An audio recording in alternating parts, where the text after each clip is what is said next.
Pho is a classic Vietnamese noodle soup that's typically made with a beef or chicken base.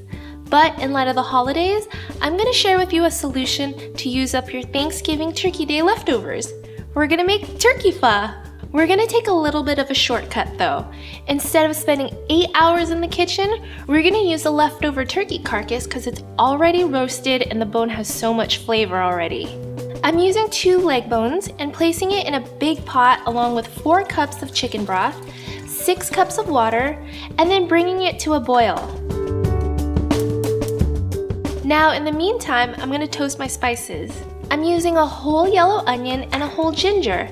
It's about 6 to 8 inches long, and then I'm just charring it over the stove flame. I'm being really careful while I'm doing this because I don't want to burn the house down. I like to use a wire rack and just place it on top of the burner to give it a flat surface. If you don't have a gas burner, you can just put it in your oven on broil and just cook it until it has a nice and blackened exterior. I'm charring the onion and ginger because it'll help give the broth a round and complex flavor. Once that's done, I'm just going to drop it into the pot of broth. Normally in beef pho broth, you'll find spices like star anise, cardamom, and fennel, etc. But my mom taught me that chicken pho has a cleaner flavor and doesn't require all those spices. So since we're doing turkey pho, I'm going to go with the poultry route and we're going to keep it simple today. I'm using 4 pieces of cloves, 1 cinnamon stick, and 1 small piece of licorice, 2 inches long.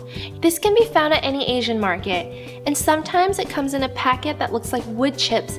You can use those too and just use maybe 1 or 2 pieces. I'll drop all those spices into the water along with 1 tablespoon of kosher salt and 1 to 2 tablespoons of fish sauce, depending on how salty you like it, and a tablespoon of rock sugar. I'm letting the broth simmer on medium heat for 30 minutes before removing the cinnamon stick and licorice. Letting them sit too long in the broth is going to have this overpowering cinnamon and licorice flavor, and you don't want that. I'll turn the heat down to low and let it simmer for another 2 hours to let the flavors develop further. Feel free to let it simmer up to 4 hours, but I think it tastes pretty good after 2. I'll give it a taste and add in 2 to 3 tablespoons of fish sauce if necessary. Now I'll get the rest of the pho ingredients ready to serve. I'll cook the pho noodles according to the package and directions and serve it in a bowl. Then I'm topping the noodles with some pieces of turkey. I love dark meat, but you should save some turkey breast from the night before too. Next, I'll layer in some thin slices of white onion and a sprinkle of chopped cilantro and green onions. Then I'll pour in my broth.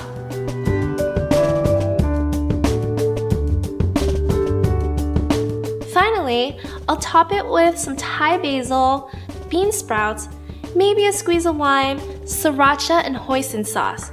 This is how I do it. Everyone has their own way, but feel free to adjust the condiments however you like. And there we have it, a new way to reinvent leftover turkey. You can use chicken for this as well to make the chicken pho or pho ga. It'll be delicious as well.